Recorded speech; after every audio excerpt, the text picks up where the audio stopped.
네, 이번 시간은요, 챕터 2 CS 전략론과 관련한 우리 학습을 시작을 해보도록 할 텐데요. CS 전략론을 보면요, 총 30문항으로 구성이 되어 있다라고 보시면 될 것 같습니다. 크게 두 가지 파트로 구성되어 있는데요.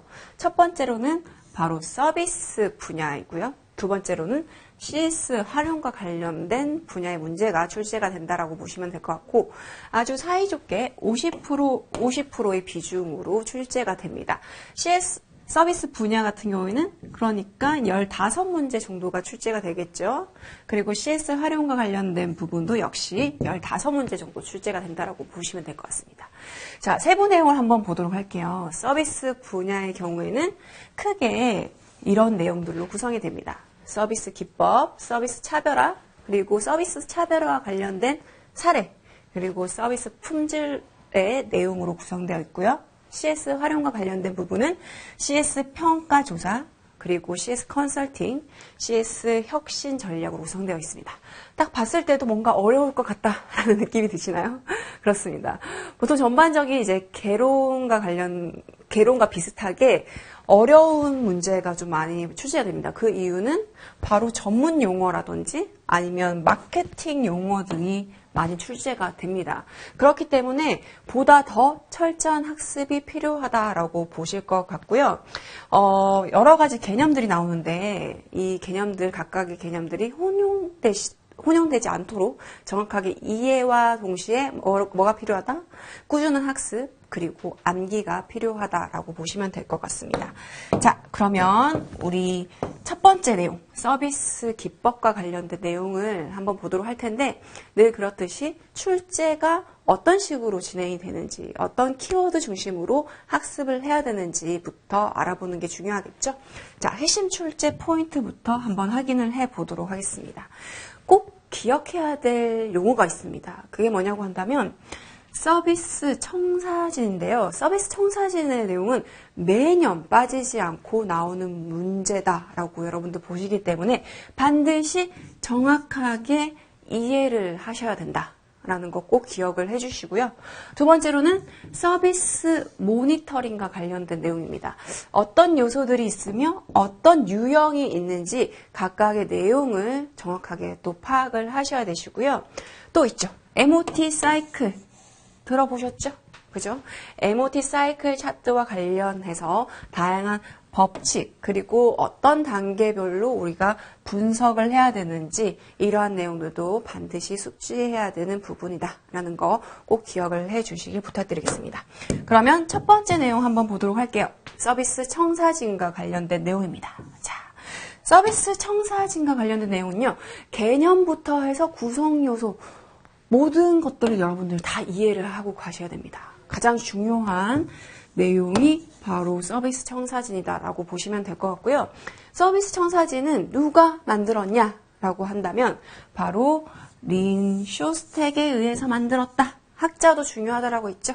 누구? 린 쇼스텍의 서비스 청사진 반드시 기억을 해 주시면 될 것 같습니다. 그러면 왜 서비스 청사진이 만들어졌냐? why 중요하잖아요. 왜 만들어졌냐? 서비스 설계를 철저하기 위해서 만들어졌다라고 보시면 될 것 같고 어떤 형태로 만들어졌다? 서비스를 생산으로 끝나면 안 되겠죠. 고객한테 제공하는데 필요한 여러 가지 절차, 각각의 요소들과 프로세스를 이 한 장의 그림으로 표현을 했다라고 보시면 될 것 같아요. 뭐라고요? 청사진이라는 것 자체가 하나의 블루프린팅이잖아요. 그러니까 서비스 각각의 요소들의 절차들을 어떻게 했다? 한 장의 도표로, 그림으로 표현을 한 것이 뭐다? 바로 서비스 청사진이다라고 생각을 해주시면 될 것 같습니다. 그러면 이 서비스 청사진은 어떤 특성을 가지고 있을까 궁금하시죠? 자, 한번 보도록 할게요. 자, 각각의 프로세스 나오죠? 핵심적인 서비스 프로세스가 있습니다. 프로세스와 어떤 요소들로 이루어져 있는지를 뭐예요? 잘 보기 쉽게 뭘로? 사진으로, 청사진으로, 그림으로 표현한 것이 바로 서비스 청사진이다라는 거죠. 자, 이를 통해서 뭘 할 수 있을까요? 그렇죠. 서비스 프로세스와 구성 요소를 나열했기 때문에 프로세스와 관련된 각각의 단계, 그리고 뭐예요? 누가 등장해요? 그죠? 서비스를 제공하는 직원이 필요하겠죠. 직원, 그리고 서비스를 제공받는 누구? 고객. 그리고 이런 것들을 총괄하는 뭐예요? 기업이 어떤 역할을 하는지를 우리는 이제 도표로 표현하지 않으면 이해하기가 너무 어렵다는 거죠. 근데 그런 것들을 뭘로? 블루프린트, 청사진으로, 그림으로 이해를 시켜놨다. 각각의 이해 관계를 표현을 했다라고 생각을 해주시면 될 것 같습니다. 그렇기 때문에 뭐예요? 고객의 동선 자체를 파악을 할 수 있겠죠. 그죠? 직원과 고객과의 관계, 그리고 기업과의 관계를 하나의 표로 나타내 준 거기 때문에 동선까지 파악을 할 수 있다. 그리고 어떤 요소가, 어떤 프로세스가 실패할 확률이 높을 것인가, 각각의 요소의 비용은 어느 정도인가, 이러한 것들을 파악을 할 수가 있겠죠. 그래서 실패 가능성을 파악해서 대안을 마련할 수 있다. 그래서 궁극적으로는 뭘 한다? 서비스를 좋게 향상시킬 수 있다라고 여러분들 이해를 해주시면 좋을 것 같습니다. 자, 고객과 직원이 등장하기 때문에 고객과 직원, 그리고 서비스의 시스템 간의 상호작용 등을 눈으로 확인을 할 수 있다라고 이해를 해주시면 될 것 같고요. 자, 서비스 실패 가능점을 확인할 수 있기 때문에 서비스를 향상시킬 수 있죠.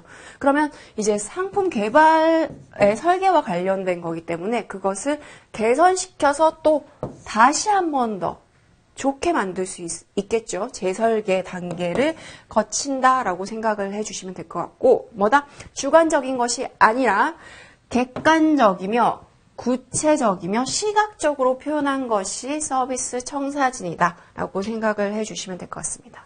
자, 고객과의 상호작용을 두 눈으로 확인할 수 있다. 그림으로 확인할 수 있다 라는 것도 여러분들 보시면 될 것 같고요. 자, 장기적으로 고객 서비스를 제공합니다. 그렇기 때문에 뭐예요? 사업의 기회도 다시 발견할 수 있고 사업을 개선할 수 있는 하나의 기회, 시발점이 되겠죠. 그래서 전반적으로 효율성과 생산성을 평가하고 잘못된 점은 개선할 수 있고 품질을 더 좋게 만들 수 있다라고 그 특징들을 이해하시면 될 것 같습니다. 자, 서비스 설계와 관련해서 어떤 위험들이 있을까? 이 위험 요소와 관련된 부분도 시험에 자주 출제가 되는 부분입니다. 자, 린 쇼스텍은 이 서비스 설계를 할 때 위험한 부분이 있다. 어떤 부분에 주의를 기울여야 된다라고 얘기를 했냐면 너무 지나치게 단순화시켜서는 안 된다. 그러면 각 요소들과 관련해서 오해가 발생이 될 수가 있겠죠. 지나친 단순화. 그리고 또 뭐예요? 불완전성. 완전하지 않게 표현되는 거. 그죠? 어떤 프로세스를 이제 그림, 도표로 나타내 주게 된다면 완전하게 표현이 되지 않겠죠. 그러면 서로 오해가 또 발생이 될 수 있는 부분입니다. 그리고 주관성. 그죠? 객관적으로 표현이 돼야 되는데 이제 설계를 하는 사람에 의해서 주관적인 시각에서 표현이 될 수가 있는 거예요. 그러면 서비스 설계할 때 위험이 발생이 될 수가 있겠죠. 그리고 잘못되게 해석을 해. 우리 사람마다 다 다른 편향된 시각을 가지고 있기 때문에 해석 자체도 다르게 할 수가 있는 거죠. 하나의 대상을 보고 우리는 이 사람은 좋다, 이 사람은 나쁘다라고 해석하듯이 서비스 설계도 마찬가지로 너무 한쪽으로 치우쳐져서 해석을 할 수가 있다라고 보시면 될 것 같습니다. 이러한 것들이 서비스 프로세스 설계를 할 때 위험 요소라고 지적을 했다라고 여러분들 기억을 해주시면 될 것 같습니다. 자, 서비스 설계할 때 고려사항 뭐다? 자, 이 부분 기업 초점이 아니라 뭐 고객 초점으로 설계가 돼야 된다. 그건 당연한 얘기죠. 그죠? 그리고 가업과 관련해서 성과 중심으로 설계가 돼야 되는 거죠. 기업이 운영하는 목적 뭐예요? 성과를 높이기 위해서잖아요. 물론 이 성과를 높여서 뭐예요? 고객을 만족시키기 위해서이기 하죠. 그래서 가업 성과 중심으로 이루어져야 된다라고 생각을 해주시면 될 것 같고 전체적인 시각에서 바라봐 줘야 된다. 그죠? 한 부분에만 얽매여서 보게 된다면 전체적으로 뭔가 문제가 생길 수밖에 없겠죠? 전체적인 큰 그림을 그리는 게 중요합니다. 그리고 비관료적. 그죠? 너무 관료적으로 움직이다 보면 뭔가 제대로 설계가 안 될 것 같다라는 느낌이 드시죠? 그래서 비관료적으로 설계를 해야 된다라고 얘기를 했습니다. 그렇다면 왜 이런 서비스 청사진을 많이 사용을 할까? 그 장점이 있기 때문이겠죠. 그 장점을 한번 자세히 살펴보도록 하겠습니다. 이 부분과 관련해서는 시험 문제 자주 출제가 되는 부분이기 때문에 여러분들은 이해를 꼭 하고 넘어가셔야 된다라는 거죠. 서비스 청사진의 장점은 과연 무엇일까인 거죠. 그죠? 하나의 그림으로 표현되는 거기 때문에 뭐예요? 부분에 치우치지 않고 전체적인 시각에서 볼 수 있다. 전체적인 서비스 과정을 볼 수 있다라는 거죠. 그러면 직원의 입장에서 뭐가 좋을까요? 내 일만 하는 것이 아니라 다른 직원들과의 일과의 관계들을 볼 수가 있겠죠. 나 스스로의 직무를 이 전체 우리 기업의 서비스와 연결시켜서 생각을 할 수 있기 때문에 뭐예요? 더욱더 고객 지향적인 사고를 할 수 있다라는 겁니다. 자, 또 뭐가 있을까요? 각 요소별로 투입되는 비용, 그리고 뭐예요? 수익, 그리고 얼마나 들어가는지 자본을 구체적으로 파악을 할 수 있고 이와 관련해서 평가까지 할 수 있다는 거죠. 자, 서비스 청사진이 뭐다? 각 요소별로 프로세스를 나열을 해서 그런 것들을 전체적으로 조망해주는 서비스 그림이잖아요. 그렇기 때문에 이러한 각 요소에 투입되는 비용이 얼마인지, 수익이 얼마인지 이런 것들을 구체적으로 파악할 수 있다는 거죠. 그래서 어느 부분에서 품질 개선을 해야 될 것인지 확인을 할 수 있다는 겁니다. 왜냐하면 각 요소별로 앞에서 뭐라고 설명드렸죠? 실패 가능점을 확인할 수 있기 때문에 서로 직원분들끼리 뭐예요? 커뮤니케이션 할 수 있고 전략을 세울 수 있다라는 겁니다. 자, 이와 비슷한 얘기죠. 각 요소에 얼마가 투입됐는지, 원가는 얼마인지, 이익이 얼마인지 이런 것들을 확인, 평가하는 하나의 기본 베이스가 된다. 라고 생각을 해주시면 될 것 같습니다. 자, 실수 가능점, 실패 가능점 미리 파악할 수 있다라고 했죠. 그래서 개선할 수 있습니다. 당연하죠. 그래서 서로 관련돼서 어떤 일을 해야 될 것인지, 어떤 업무를 해야 될 것인지, 내가 어떤 지식을 가져야 될 것인지 공유를 할 수 있고요. 내가 내 업무만 하는 것이 아니라 다른 직원들의 업무를 같이 봄으로 인해서 이 직원이 이런 일을 했구나. 내가 기존에 어떤 편견을 가지고 있었는지, 어떤 선입견을 가지고 있었는지 이런 것들을 같이 서로 커뮤니케이션 하면서 뭐예요? 타협할 수 있다라는 겁니다. 그리고 뭐예요? 새로운 신서비스 개발 가능하겠죠. 그리고 기존 서비스에 잘못된 것이 있으면 뭐예요? 개선할 수 있기 때문에 재설계를 하는 프로세스에 유용하다라고 생각을 해주시면 될 것 같습니다. 그리고 고객 동선 파악할 수 있다라고 말씀드렸죠. 그래서 동선이 너무 길다라고 한다면 이런 것들을 어떻게 하면 줄일 수 있을까? 서로 전략적으로 얘기를 해서 서비스 생산성을 향상시킬 수 있다라고 보시면 될 것 같습니다. 자, 그리고 뭐예요? 각각 서비스 시스템이 있으면 존재하는 관리 포인트를 확인할 수 있겠죠. 어느 지점에서 실패할 건지, 어느 지점에서 성공할 건지 이런 것들을 확인할 수 있고 동선이 길면 뭐예요? 대기 포인트가 어느 정도인지 그리고 어떤 지점에서 결정을 해야 될 건지 이런 결정 포인트들을 재확인할 수 있고 직원 각각의 역할과 책임까지 명확하게 규정할 수 있다는 부분도 이 서비스 청사진의 장점과 관련된 내용입니다. 그래서 시험 문제 나오게 된다면 다음 중 서비스 청사진의 장점이 아닌 것을 고르시오. 잘못 설명된 것을 고르시오. 라고 한다면 여러분들 잘 고르실 수 있으시겠죠? 자, 그러면 서비스 청사진은 어떤 요소로 구성되어 있을지 여러분들 많이 궁금하실 것 같습니다. 저만 궁금한가요? 아니죠. 여러분들 궁금하시죠? 자, 서비스 청사진의 구성 요소 상당히 중요한 부분입니다. 그죠? 별표 3개 쳐져 있죠? 자주 출제가 되는 부분인데요. 자, 구성 요소는요. 행동적인 측면에서 봤을 때 이러한 하위 요소로 구성되어 있다. 누가 등장한다? 그렇다. 고객이 등장해야 되겠죠. 그죠? 그리고 또 누가 등장해요? 종업원, 직원이 등장해야 되는데 눈에 보이는 직원이 있고 우리 고객의 눈에 보이지 않는 또 직원이 있습니다. 자, 고객의 눈에 보이는 직원은 어떤 직원? 일선 종업원이라고 표현을 하고요. 그리고 고객의 눈에 보이지 않는 직원은 뒤에 있기 때문에 무슨 직원? 후방 종업원이라고 표현을 하는 겁니다. 아시겠죠? 자, 그리고 또 뭐가 있을까요? 자, 지원을 해주는 어떤 시스템적인 요소가 있겠죠. 자, 지원 프로세스가 있다라고 이해를 해주시면 될 것 같습니다. 크게 고객 등장하죠. 그리고 직원 등장하죠. 이 직원은 눈에 보이는 직원, 눈에 보이지 않는 직원 등장하죠. 그리고 이런 것들을 서포트해주는 시스템적인 요소, 지원 프로세스가 있다라고 이해를 해주시면 될 것 같습니다. 자, 이러한 예시들은요. 여러분들 한번 읽어보시면 우리 쉽게 이해할 수 있다. 아시겠죠? 자, 구성요소, 행동적인 측면에서 이렇게 크게 4가지 구성요소로 이루어져 있고요. 수평선이 있습니다. 이거 제가 뒤에서 그림으로 설명을 해드릴 건데 어떤 선이 나오냐. 자, 이 부분도 반드시 기억해 주세요. 자, 상호작용선이 있고요. 그 다음에 가시선이 있고요.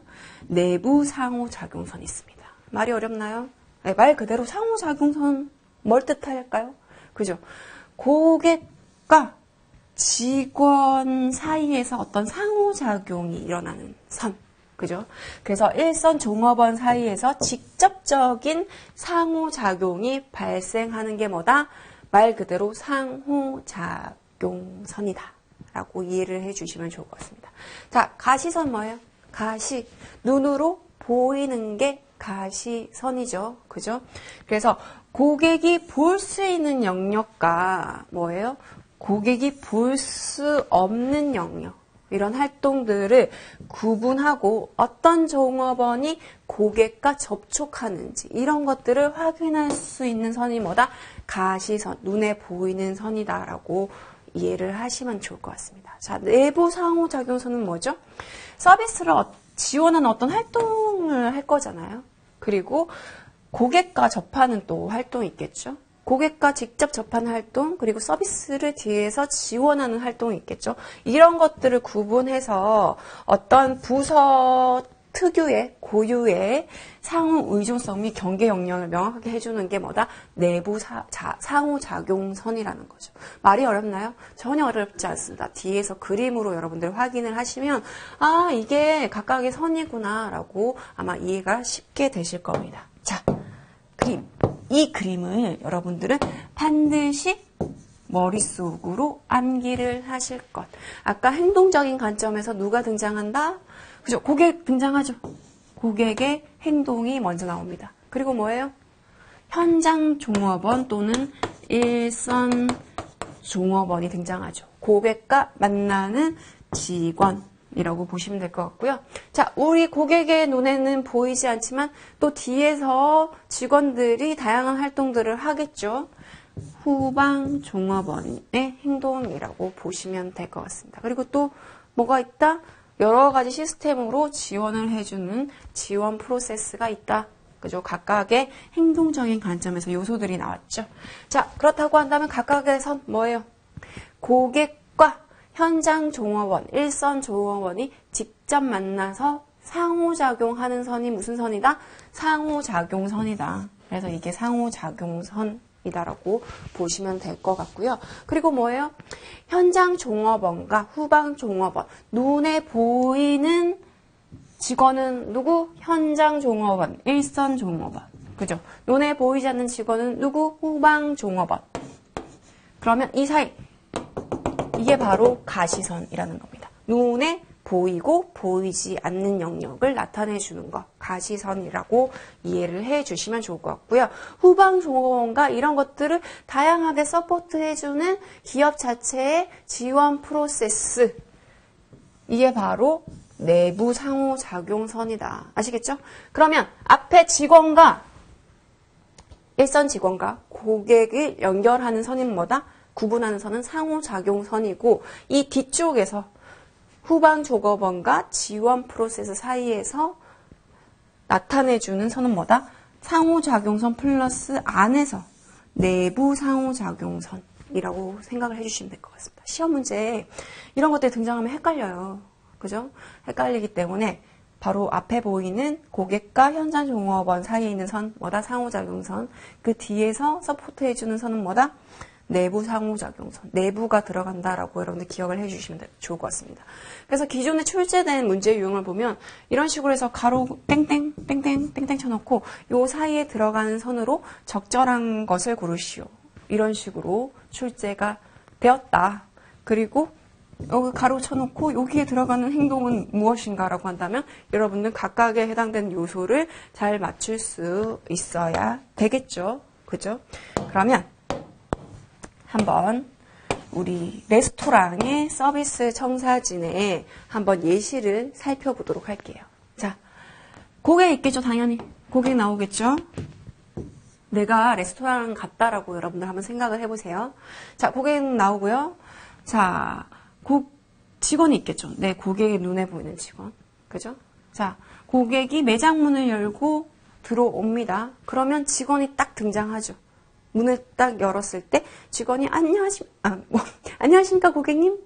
제 목이 메었네요. 이렇게 인사를 하죠. 그런 다음에 이쪽으로 자리 안내해드리겠습니다. 이렇게 자리 안내까지 합니다. 그죠? 그죠? 그런 다음에 뭐예요? 고객은 착석을 하죠. 그러면 각각의 동선이 여러분들 머릿속에 그려지시나요? 그렇죠? 이런 게 서비스 청사진이라는 거죠. 그러면서 뭐예요? 고객이 착석을 했으면 직원이 메뉴판을 제공을 하죠. 메뉴판을 제공을 합니다. 그럼 뭐예요? 고객이 메뉴판을 확인을 하죠. 메뉴판을 보고 나서 이 음식 맛있겠네? 오늘은 스파게티 먹어야 되겠네? 까르보나라 먹을까? 이렇게 결정하죠. 그러면 주문을 합니다. 여기 까르보나라 하나 주세요. 이렇게 주문합니다. 그러면 뭐예요? 네, 알겠습니다. 고객님 까르보나라 준비해드리겠습니다. 라고 하고 주문을 접수를 시키죠. 근데 우리의 눈에 보이는 것은 이 주문 접수 단계까지만 보이는 겁니다. 그럼 뭐예요? 이 일선 종업원이 어디로 가나요? 그죠? 주방으로 가서 주문 접수를 시키죠. 여기 까르보나라 한 개요. 이렇게 주문 접수를 합니다. 하지만 이건 뭐예요? 우리 눈에는 보이지 않는 후방 종업원의 활동이다라고 여러분들은 이해를 해주시면 되겠죠. 자, 주방에서 음식을 맛있게 만듭니다. 까르보나라를 맛있게 만들어요. 자, 까르보나라 나왔습니다라고 해서 앞에 보이는 직원한테 알려주죠. 그러면 네, 알겠습니다라고 해서 까르보나라를 접시를 들고 고객한테 가죠. 자, 그런 다음에 서빙을 하죠. 여기 까르보나라 준비되었습니다. 맛있게 드세요. 라고 인사하죠. 그죠? 그런 다음에 우리 고객들은 뭐예요? 맛있게 식사를 합니다. 식사를 하고 나서 이제 카운터에 가서 결제를 하죠. 그러면 이제 고객은 잘 보지 못하지만 직원들은 뭐예요? 바로 정리를 하죠. 그리고 카운터에 있는 직원이 뭐예요? 계산을 해주죠. 그죠? 이러한 각각의 요소, 구성 요소들이 하나의 프로세스로 나타내준다. 그리고 뭐예요? 눈에 보이는 직원, 프로세스 나타내준다. 눈에 보이지 않는 직원, 하나 각각 요소들이 프로세스로 나타내 주어진다. 그리고 뭐예요? 지원 프로세스는 뭐예요? 시스템적으로 서포트해주는 거. 결제를 하려고 한다면 신용카드로 결제를 해. 그러면 이와 관련된 시스템이 구축이 되어 있어야 되겠죠? 그죠? 이런 것들이 지원 프로세스에 해당이 된다는 겁니다. 이러한 각각의 요소들을 프로세스로 이렇게 나열을 다 하게 되면 뭐예요? 한 장의 그림으로 우리는 전체적인 내용을 파악을 할 수 있다는 겁니다. 그러면 이 직원 같은 경우, 일선 종업원 같은 경우는 내 업무만 하는 것이 아니라 뭘 파악을 할 수 있다? 고객의 역할이라든지 아니면 내가 아닌 후방 종업원의 역할이라든지 아니면 우리 기업에서 우리 레스토랑에서 지원해주는 전체 프로세스의 역할이라든지 이런 것들을 전체적으로 파악을 할 수 있다. 그렇기 때문에 각 직원들의 R&R 역할과 책임을 명확하게 할 수 있고 실패 가능점도 확인할 수 있겠죠. 메뉴판 주문을 할 때 뭔가 매끄럽지 않아. 여기서 뭔가 시간 소요가 많이 되네? 그러면 이 시간 소요를 줄이기 위해서 우리는 어떻게 해결할 수 있을까? 고객이 입장에서 착석할 때까지 안내가 제대로 되지 않네?